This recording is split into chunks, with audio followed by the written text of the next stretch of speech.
If the goal of the filmmakers was to make me squirm in my seat, they got the job done.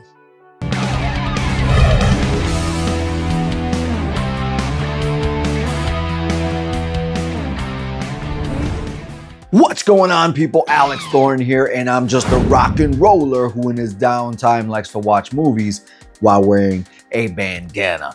And thanks to AMC's Screen Unseen, I was exclusively invited out to check out 10 days early, mind you, Bring Her Back. A brother and sister witness a terrifying ritual at the secluded home of their new foster mother. No, there's so much more to this movie than that simple description. And like, if you didn't know anything about this movie, much like the person I took to the theater to watch it with me, you would not think that that description fit what we saw. And so Bring Her Back is from two brothers who also made Talk to Me. And Talk to Me was highly rated and praised by many. Not by me, but by many others. And I can give it credit for getting that praise, right? Just because I didn't like it, just because I didn't care for it, doesn't mean that my opinion is the be all end all. That is just Alex Thorn's opinion. And if many other people like it, then so be it. And A24, as I've mentioned before on this channel, they've kind of lost me when it comes to their horror movies. They're gross.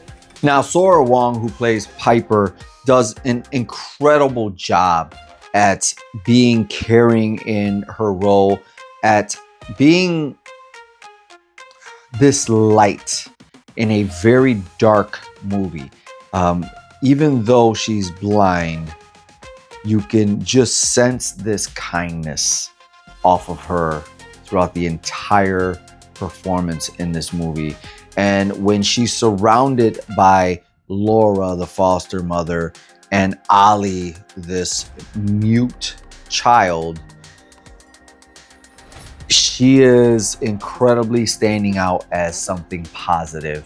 And her older brother, Andy, who's watching over her, is very caring for her and very likable. I would like to say that both Andy and Piper, not only the characters, but the actors that portrayed them, come off as very likable. And then Laura, who is the foster mother, who is absolutely batshit insane, and her backstory of trying to recover her daughter who drowned, Kathy,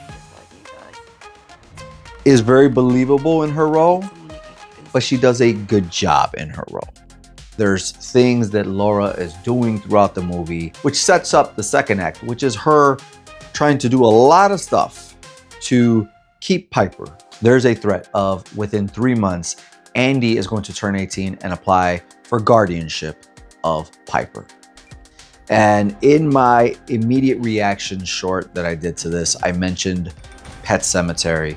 And, you know, obviously the cat isn't out of the bag entirely with the trailer, but something is going on with Ali, very Pet Sematary-like. And Laura has been watching some old school .NET rituals on VHS that have to do with Ali and what her plan is for Ali and Piper and Kath. And I don't want to give away too much about this movie other than things that you can see in the trailer. So this will not be a long review, nor will I give it an actual star rating at this moment. But what I will do is tell you that there's a lot of gore in this movie. To me, the gore felt unnecessary the way it was happening. There are some time jumps, some things that happen, and I'm like, that's not how that would go whatsoever.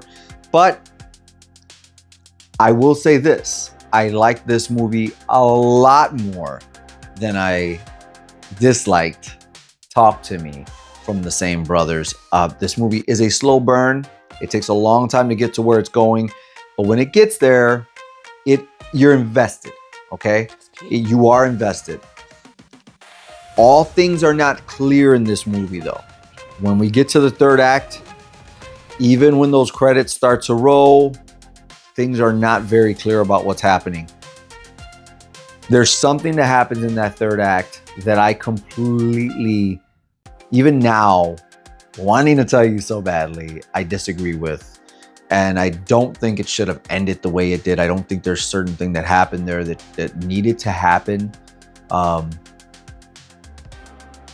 Some movies can leave you with almost no hope at the end. And this is one of those movies that ends very sadly. And it's just like, that's, you know, it's not really what I want to feel, especially when this has been building up, being so dark in nature and tone up to the very end. I needed something to draw me back in, to bring me back, brother. Bring Thorn back into the movie. And this one did not do it. So at the end of the day here, right now, I'm not going to give this movie a full bandana rating. We'll wait till the movie comes out to do that. But what I will say is, if you liked Talk to Me, you'll like Bring Her Back. If you didn't like Talk to Me, but you like Pet Sematary, you'll like Bring Her Back. And if you're just looking for something to watch and spend your hard-earned cash on that's horror, I think you'll enjoy this movie. Just understand that it is a slow burn and it is dark, and be ready to see some crazy shit. Guys, with all that being said, I want to thank AMC for sending me out to Screen Unseen. I didn't know the first time they sent me out that this is also something they offer to everybody, but I am grateful for the emails saying, hey, do you want to come and check it out? AMC, thank you. People who are watching this, thank you. And if you get a chance, check out this channel's memberships. Check out my account on Letterboxd. If you want to, buy me a coffee for bringing you these reviews. And if you are a fan of rock music, check out my EP, Ruff, Cutz, that's available everywhere right now. I'm Alex Thorn, and you know what I gotta do. I gotta rock out, watch some movies, and review them for you.